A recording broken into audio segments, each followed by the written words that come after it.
ದ್ಯಾವ್ರೆ, ಮೊದಲನೇ ಕಿತ ಅವನ್ ಮಾತನ್ನ ಮೀರಿ ಒಂದ್ ಕೆಲ್ಸಕ್ಕೆ ಕೈ ಹಾಕ್ತಿದ್ದೀನಿ. ನೀನೇ ಕಾಪಾಡ್ಬೇಕು.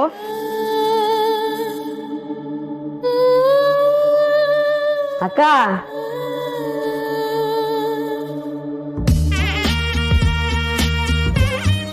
ಇನ್ಮೇಲೆ ಈ ಬಾರದ ಕೆಲಸ ನನ್ ಕೊಡ್ಬೇಡ. ಖಾಲಿ ಹಣ್ಣುಂಗೆ ಹೇಳು. ಬುಕ್ಕೆ ಎತ್ಕೊಂಡ್ಬಂದು ಭುಜ ಎಲ್ಲ ಬಿದ್ದೋಯ್ತು. ಸರಿ ಆಯ್ತು, ಇನ್ನೊಂದ್ ಕಿತ ನಾನೇ ತಕೊಂಬತ್ತೀನಿ. ನೀನ್ ಯಾಕಕ್ಕ ಹೋಯ್ತ್ಯಾ? ನೀನ್ ಓನರು, ಅದಕ್ಕೆ ಅಂತ ಗೂಳಿ ಸಾಕ್ದಂಗ್ ಖಾಲಿ ಹಣ್ಣು ಸಾಕಿಲ್ವಾ?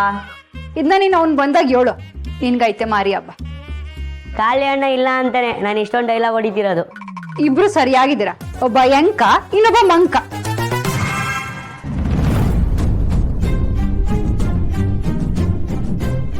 ಇದೇನಪ್ಪ, ಇದನ್ನ ಡೆಲಿವರಿ ಮಾಡ್ಲಿಲ್ವಾ? ಅಕ್ಕ, ಯಾರೋ ಬೈಕಿಗೆ ಪೆಟ್ರೋಲ್ ಜೊತೆ ಡೀಸೆಲ್ ಮಿಕ್ಸ್ ಮಾಡಿದಾರಕ್ಕ. ಎಲ್ಲ ಎಡವಟ್ಟಾಯ್ತು, ಗಾಡಿ ಕೈ ಕೊಡ್ತು. ಅದಕ್ಕೆ ಕರೆಕ್ಟ್ ಟೈಮ್ಗೆ ಡೆಲಿವರಿ ಕೊಡೋಕ್ಕಾಗಲಿಲ್ಲ ಅಕ್ಕ.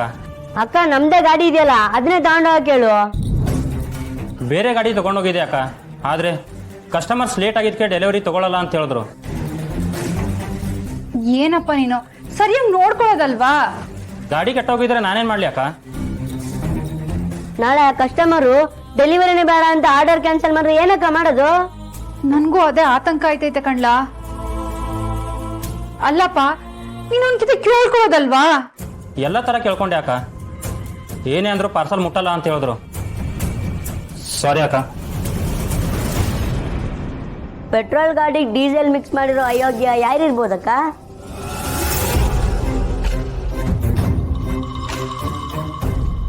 ಯಾರೋ ಗೊತ್ತಿಲ್ಲ ಚೋಟು. ಗಾಡಿ ಯಾವಾಗ್ಲೂ ಇಲ್ಲೇ ನಿಂತಿರ್ತೈತೆ. ದೊಡ್ಡದಾಗಿ ಬೆಳಿಬೇಕಾದ್ರೇನೆ ಇಂಥ ಸಣ್ಣ ಕೆಲ್ಸಗಳು ಮಾಡಕ್ಕೆ ಅಂತಾನೆ ಕಾಯ್ತಿರ್ತಾರೆ. ಅದ್ ಯಾರು ಮಾಡಿದ್ರೋ ಹೆಂಗ್ ಮಾಡಿದ್ರೋ ಒಂದು ಗೊತ್ತಾಯ್ತಾ ಇಲ್ಲ.